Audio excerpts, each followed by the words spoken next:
Hello everyone, welcome to Brainlab Techies, and this is day 9 of our playlist Complete Statistics for Data Science. Now today the topic is measures of dispersions, and already we have completed the concept fully, the measurements of central tendency, like all the measurements like mean, median, mode, and the comparisons, the thorough comparison already we have done. Now if you have not watched those videos, first complete those concepts and then let's continue from dispersion. So to understand dispersion, if you're very new, if you're learning statistics from zero, this part will be not that much complicated. But before jumping to the topic directly, let's understand this dispersion with a very simple example. Okay, so let's take two data sets. So I'm taking class A. So class A and class B. So these two classes are there, and from both classes we are taking three students. Three students we are taking like a sample. Now from this three students, let's just write down the, let's suppose they scored, like student 1 scored 68, and after that student 2 of class A scored 70, and student 3 scored 72. Okay, now for class B, let's suppose student 1 scored 40, and then student 2 of class B scored 70, and student 3 of class B scored 100. Now three sets of data we already have. Now in this cases, to understand class A, what we can do? Already we know the measurement of central tendency. To understand the data, we have a better representative, which is central tendency. So let's do mean. So for this case, if I go for mean, let's do the mean. So just adding these values, 68 plus 70 plus 72 divided by 3. If I do here, the value you will get 70. Now on the same way, if I go for this class B mean, for this case also, if I add all this value and if divide it by 3, again you will get 70. Now for both cases, for both data set, you are getting the mean 70. Means what? As the average for both cases, average are same.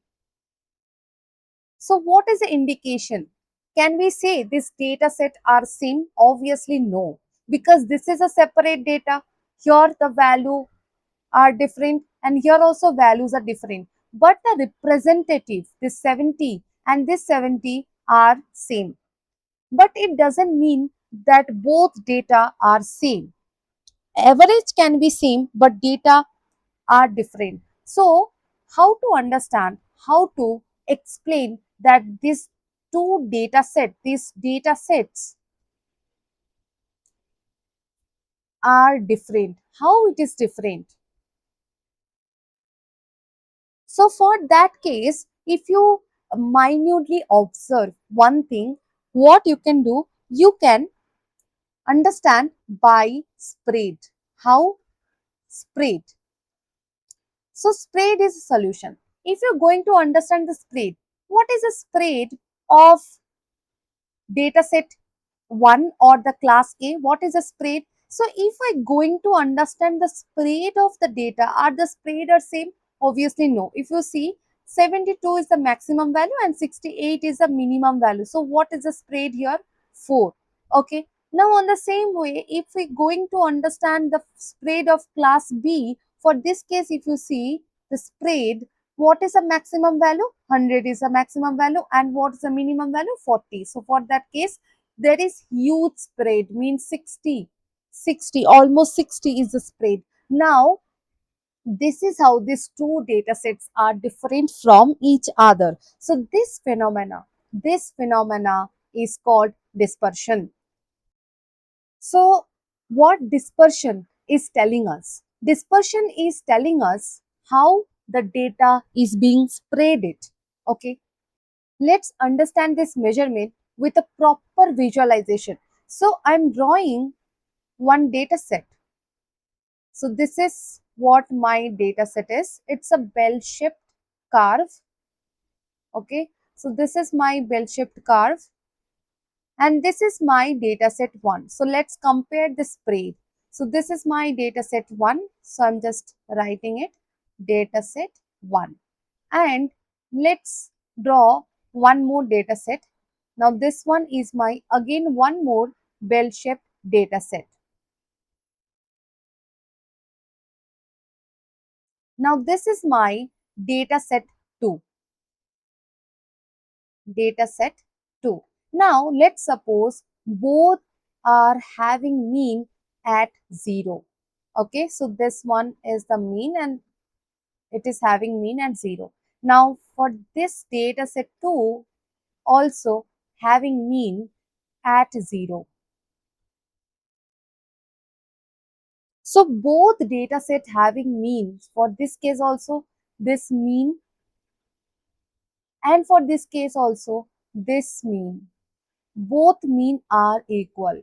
Both mean equal, it doesn't mean that data set 1 is equal to data set 2. Is it really? Obviously it is not equal to. Data set 1 and data set 2 are not equal. Why? Because the spread. See, what's a spread? If you see your data are loosen, more loose, right? As because more loose means data is varying. Data varies more. Here, data varies more. As because data varies more, variability also high.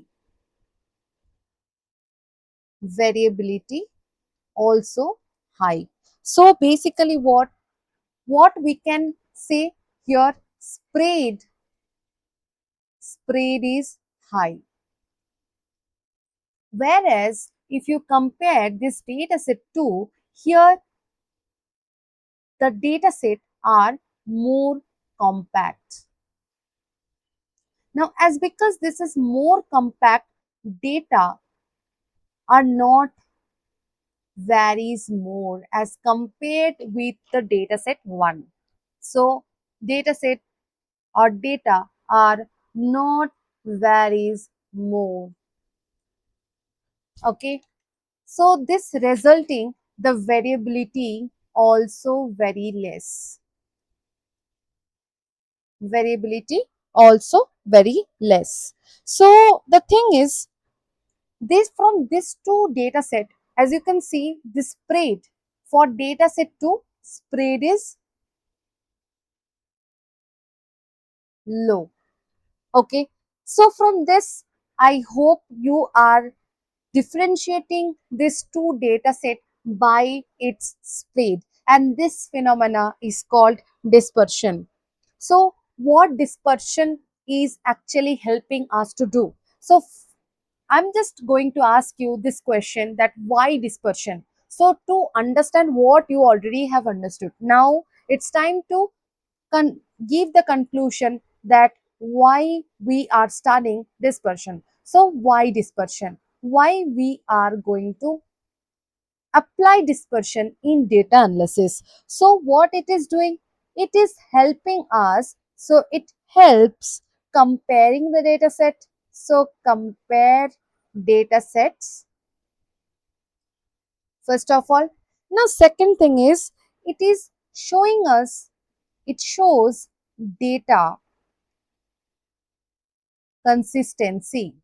Consistency by measuring what? By measuring the variability.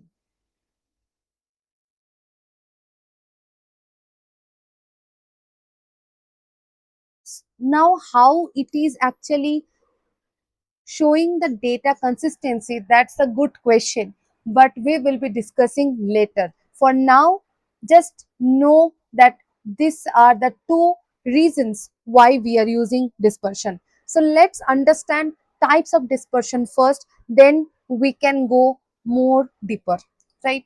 So let's talk about the types of dispersion. So I'm just giving the heading types of measures, measures of dispersion. So we will be learning this dispersion step by step. So in types of dispersion, if you go for the measurement of dispersion, what are the things we will be doing? Measures of dispersion. So we will be learning the first measurement, that is range. Then we will be learning mean deviation, mean deviation.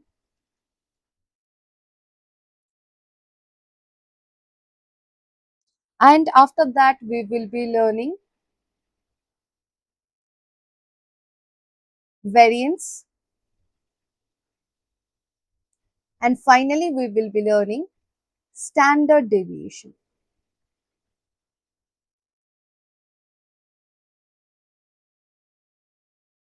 Okay, so in the next video we will be talking about this range, mean deviation, variance, standard deviation, one after another with great details. So if you have not watched the previous concepts, do complete, and then if you're feeling any difficulties you can directly comment and I will try to help you as much as I can. Okay, so this is what for today. Thank you guys for watching this video, and if you still have any doubt, do comment me, and thanks for watching guys. See you in the next video.